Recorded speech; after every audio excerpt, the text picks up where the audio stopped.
The next thing we're going to be going over for your road test is the parallel park. Yes, the dreaded parallel park.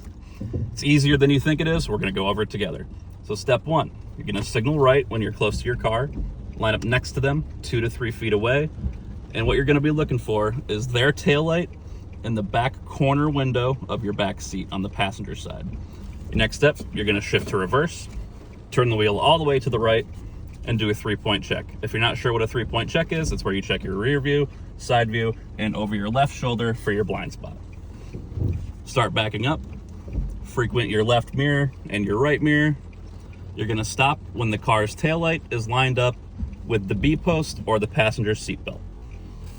Next, straighten out your wheel. You're gonna continue backwards until the right mirror is covering the license plate of the car. Stop, turn all the way left, check your blind spot one more time, and continue back.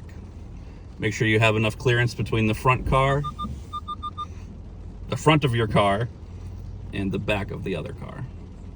When you're parallel in your right mirror, stop, straighten out your wheel, put it in park.